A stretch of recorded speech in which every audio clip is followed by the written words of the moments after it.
Extras, el color y Macintosh.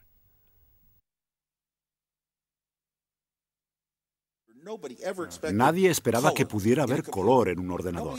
Nadie esperaba que pudieras teclear una serie de datos en la memoria, pulsaras un 5 en una ubicación de memoria y apareciera un cuadrado rojo en la pantalla del televisor, y que pulsaras un 6 en otra ubicación y apareciera un cuadrado morado en otro sitio. La gente fue viendo que podían hacerse animaciones, juegos y demás. Nadie esperaba gráficos en un ordenador ni alta resolución, es decir, píxeles que te permiten crear imágenes en la pantalla. A continuación, más sobre la Feria Macworld de Boston. Durante años, los usuarios de Macintosh han tenido que aguantar comentarios de los usuarios de PC en lo que respecta al color. Pero ya no. Con la llegada de Apple II en la Feria Macworld se pueden ver un montón de aplicaciones de software que exprimen las nuevas opciones de color de Macintosh. Al igual que la impresora láser abrió el camino de la autoedición, el Macintosh en color trajo consigo una gran variedad de hardware y software en color. Entre ellos, el taller de animación llamado Showcase Effects, para la creación de rótulos en color y efectos especiales, mediante un editor que le permite ir viendo el resultado final, y grafías metamórficas que pueden girarse y moverse a su antojo para crear formas únicas. El usuario puede crear rótulos animados y reproducirlos en secuencias enlazadas. Es una herramienta que engloba una solución total.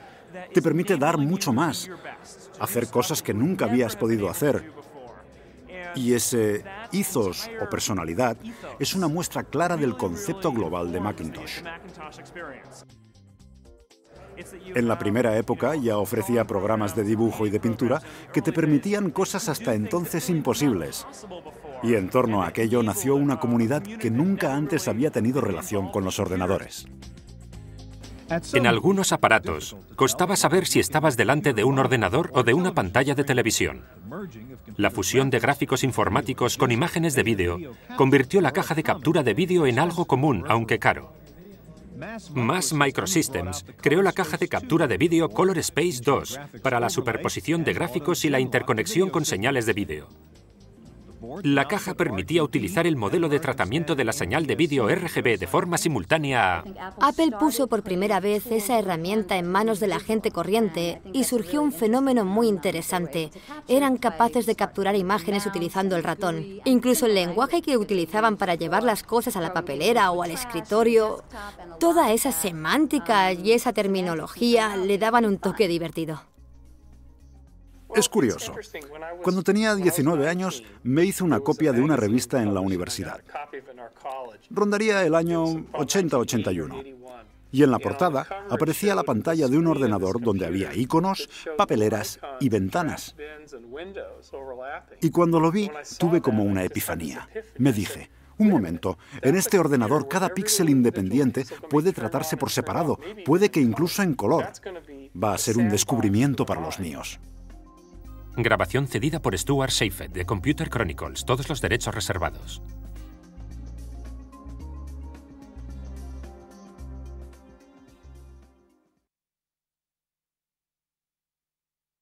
Extras, escenas eliminadas.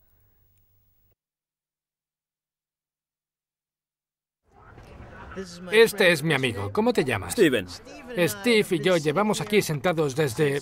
Él desde las 4:30 y yo a las 5, esperando esta oportunidad increíble. Para él, esta es la oportunidad de conseguir un iPhone, que seguramente supondrá una revolución. Como mínimo, tanto como la otra pieza maestra de Mac Innovación o Apple Innovación, la Newton. La PDA inteligente que ha cambiado el presente.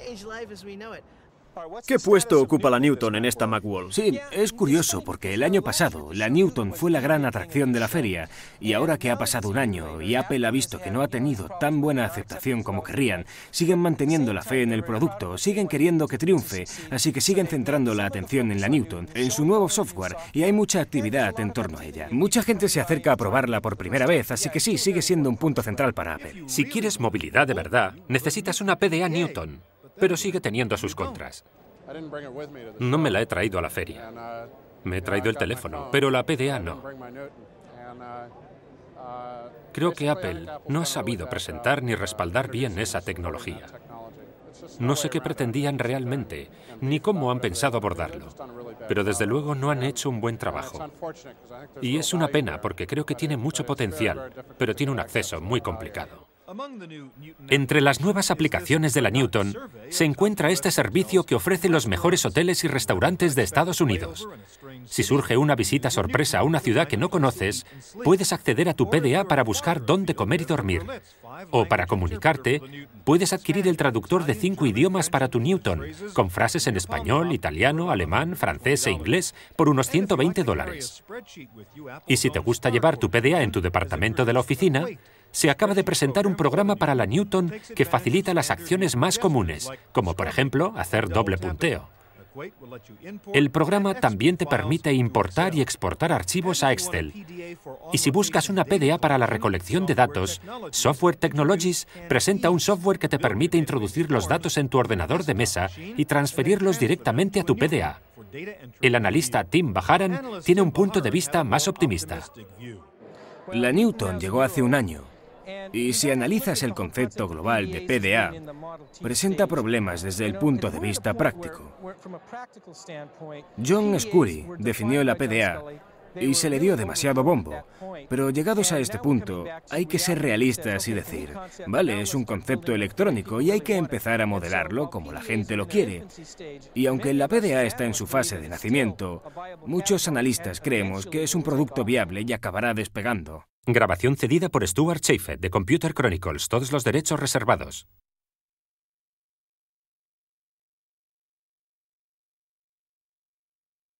Extras, escenas eliminadas.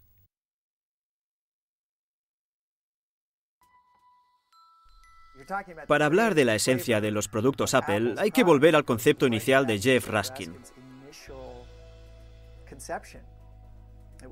El proyecto fue de Jeff antes de que Steve Jobs tomara el relevo. Y Jeff era un renacentista. Jeff tenía una personalidad alegre y distendida, y esa esencia fue la que propició todo el proyecto. Jeff marcó la línea de toda la documentación de Apple. Se definió desde muy temprano como distendida, una palabra que nunca asociarás a la documentación IBM. Era una combinación muy sinérgica entre las ideas de Jeff, de algo práctico y distendido, y las ideas de Steve, de elegancia y bajo coste.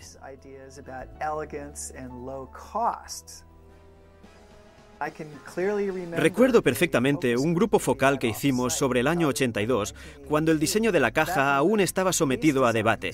Y recuerdo que todos coincidimos en que todos queríamos un ordenador que pudiéramos llevarnos a la cama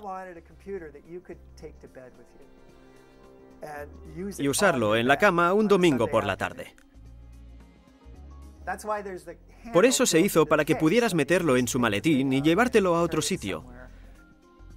Eso es lo que lo hizo despegar, que podías hacer gráficos en él. Eso era un auténtico reclamo para los diseñadores creativos. El Mac fue un aparato revolucionario y eso es lo que lo hacía tan atractivo. Al principio, pese a que las ventas fueron lentas cuando se lanzó, sabíamos que tendríamos ventas millonarias.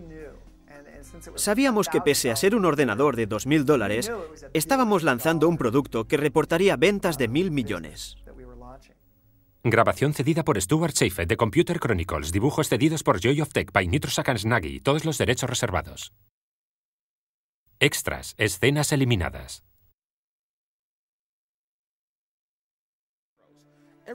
Por entonces la gente pensaba que los ordenadores escapaban a nuestro entendimiento, que estaban restringidos a grandes departamentos de investigación, que solo los militares los entendían. Pero los ordenadores funcionan con unos y ceros, y los seres humanos funcionamos con cifras del 0 al 9. El lenguaje de unos y ceros en realidad era más fácil. Yo probé y vi que podía descifrar ese lenguaje y entenderlo, que no necesitaba saber de cálculo, ni de aritmética, ni de trigonometría. Y pensé, quiero dedicarme a esto. El héroe de los fanáticos es en realidad Steve Wozniak. Él es nuestro Dios, nuestro ídolo. Es tan humilde, tan brillante en su trabajo. Es un mecánico, por decirlo así, es un mecánico de la tecnología. Estaba en una bolera y vi una pequeña pantalla donde se simulaba una partida. Nadie hubiera podido pensar que se viera un juego en una pantalla de televisión y que estuviera en las boleras. Costaba 25 centavos jugar, mientras que una partida de pinball costaba 10. Pero ¿quién podía pensar que esa recreación era posible? Jugué un par de partidas y me fascinó. Me giré y le dije a mi prometida, voy a crear uno de estos. Y pensé en simplificarlo. Había que simplificarlo. Ya era un diseño muy pequeño, pero odio tener que construir piezas de metal, hacer los agujeros, meter los cables y los enchufes, hacerlos llegar a la caja electrónica y poner un montón de entradas para conectarlas a mi memoria.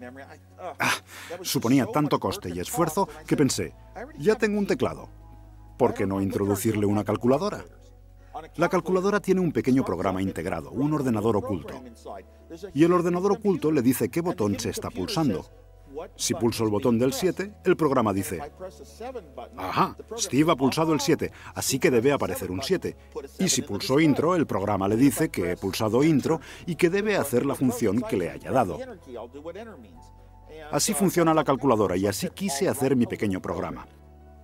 El programa solo ocupaba 256 bytes y solo tenía 2 chips, porque entonces no podíamos tener muchos en la transmisión. El programa se basaba en 2 chips. Cuando yo encendía mi ordenador, este recibía el mensaje que el usuario estaba usando el teclado. Y en cuanto empezaba a teclear letras, almacenaba esas letras en la memoria y las representaba en mi pantalla de televisión. Y cuando pulsaba Return, era lo bastante listo para cumplir la función que le hubiera asignado a esa tecla. Básicamente era muy precoz, pero lo creé porque era mucho más barato. Trabajaba para Hewlett Packard. Tenía un contrato con ellos por el que todo lo que diseñara era suyo. Así que de entrada presenté el proyecto en mi empresa. Quería que ellos crearan la máquina. Les conté que era un aparato que parecía una máquina de escribir que se comunica con el televisor, que entiende el lenguaje de programación y sabe resolver problemas, etc. Les gustó, pero no encajaba como producto de Hewlett Packard, así que Steve Jobs y yo emprendimos nuestro negocio. Hicimos los circuitos impresos, yo vendí mi calculadora científica, él vendió su furgoneta, reunimos juntos el dinero y un día me llamó al trabajo y me dijo, siéntate. Tenemos un cobro de $50.000. Entonces yo ganaba $24.000 al año. $50.000 era una barbaridad y me asusté. Así que fui al departamento legal de Hewlett Packard y les hice tantear todos los departamentos de la empresa para asegurarme de que a nadie le interesaba, porque no iba a dejar mi trabajo allí y no podía perderlo debiendo ese dinero. Hewlett Packard me volvió a rechazar. Creo que me rechazaron unas 5 veces. Y entonces, lo que ocurrió fue que la tienda de informática local, la única que había a finales del 65 o principios del 66 más o menos, me había visto haciendo una demostración en el club de informática local. Y el dueño, Paul Terrell, vio que nuestro producto era lo más parecido que había a un ordenador totalmente ensamblado, que tenía lenguaje de programación por un precio razonable. Pero aún pasaron 3 meses hasta que construí el ordenador que cambiaría el mundo, el Apple II. Recuerdo que cuando nos trajeron este ordenador a Digibar, Woz estaba aquí para hacer una entrevista sobre algunos aparatos de museo. Y cuando vio el ordenador salir de la caja, dijo, ¡guau! ¡Menudo ordenador! Tengo que comprarme uno. Y entonces cogió un boli y dejó su firma aquí. Woz. Y de no ser por Woz, ninguno de estos existiría. Así que gracias. Que Dios te bendiga, Woz.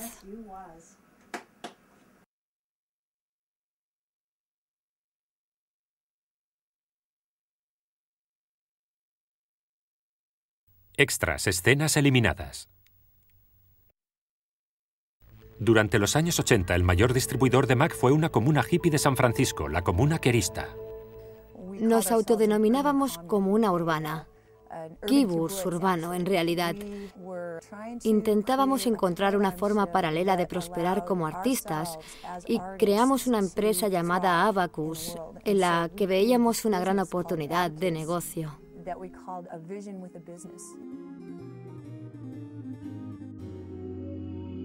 El negocio consistía en hacer trabajos para artistas y, en este contexto, puse en contacto a la comuna con Macintosh. Empezamos a ser productivos y nuestra pequeña empresa de ordenadores se convirtió en una de las mayores distribuidoras de Mac. Crecimos a lo bestia.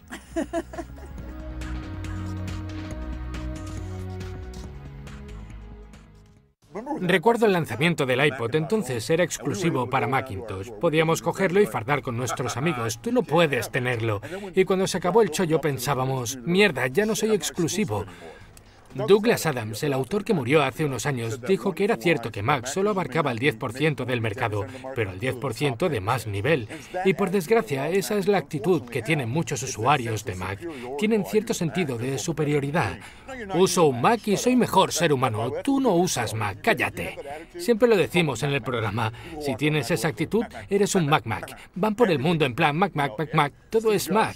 Steve Jobs caga oro y sinceramente no soporto a esa gente porque no tienen razón. El Mac es un ordenador ameno y fácil de usar, pero no te hace ser mejor persona. Ahora hemos cambiado un poco, nos hemos calmado un poco, pero éramos unos Mac, unos fanáticos. Antes, la cultura Mac era un poco fantasiosa, puede que por necesidad. Cuando ves el potencial de algo y sabes que si hoy inviertes tiempo en ello, mañana tendrás tu recompensa, aprendes a apreciarlo. Antes la historia era, bueno, voy a escribir mi trabajo de 20 hojas, aunque tendré que parar en la página 6, grabarlo en un disco externo, introducir otro disco y seguir por la página por la que me había quedado, y vuelta otra vez, porque así es como se tiene que hacer. Es como un mecanismo de defensa. Lo digo muchas veces, la arrogancia es la marca de Macintosh. Y por favor, no cortéis aquí porque tenéis que oír el resto de la frase. Existe la arrogancia constructiva. Requiere cierto grado de seguridad, decir, esta máquina es tan radicalmente distinta a todo lo demás que vas a tener que usarla unos 6 meses para comprender lo práctica y distinta que es. Entre los miembros de la comunidad Mac, antiguamente se decía en broma que podías distinguir a un usuario Mac de uno de PC por teléfono porque un usuario de PC llamaría y diría, lo siento mucho, he intentado instalar su software, pero no me he aclarado. Y el usuario de Mac diría, vuestra mierda de software no ha funcionado, arregladlo. Esa es la mentalidad de la gente de Macintosh. Son muy exigentes. Y los usuarios se piden ayuda entre ellos, no a las compañías, porque las empresas de software no están preparadas para abordar ese discurso agresivo de quiero que esto funcione ya. El Macintosh es una obra de arte.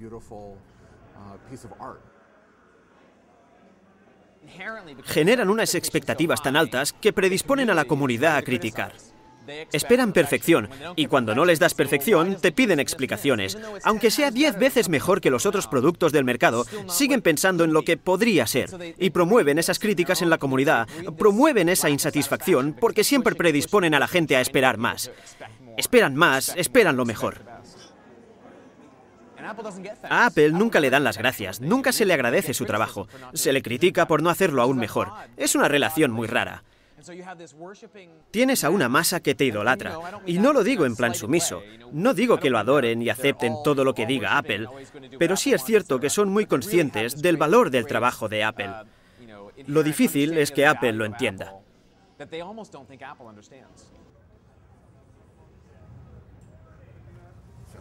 Hay gente totalmente entusiasmada con su trabajo. Gente cuya vida gira en torno a ellos, que se hace peinados en su honor, que se hace tatuajes, que colecciona todos los ordenadores que salen al mercado. La última definición que leí de secta venía a decir que no tienes opción de dejar esa vida. Es una de las características de una secta. En el caso de Macintosh, esa opción está ahí. Puede que tengas adicción y que sea difícil, pero la opción de dejarlo siempre está ahí. Grabación cedida por Macheads, todos los derechos reservados. Ahora mismo estamos viendo mi Mac Museo. Este es mi primer equipo. Me costó $10.000 en su día y lo monté yo mismo. Venía con la pantalla enorme y la impresora. Lo compré todo junto. Y no tardó nada en ser productivo. Este es el Lisa. Esta es la edición del 20º aniversario de Mac. un lujo en su día. Sigue teniendo un diseño muy actual. Quien no lo conozca puede pensar que es un diseño nuevo. El 80% de los aparatos que tengo se usan en la oficina o en casa. Este era el ordenador portátil del momento. Pesa mucho, pero está bastante bien.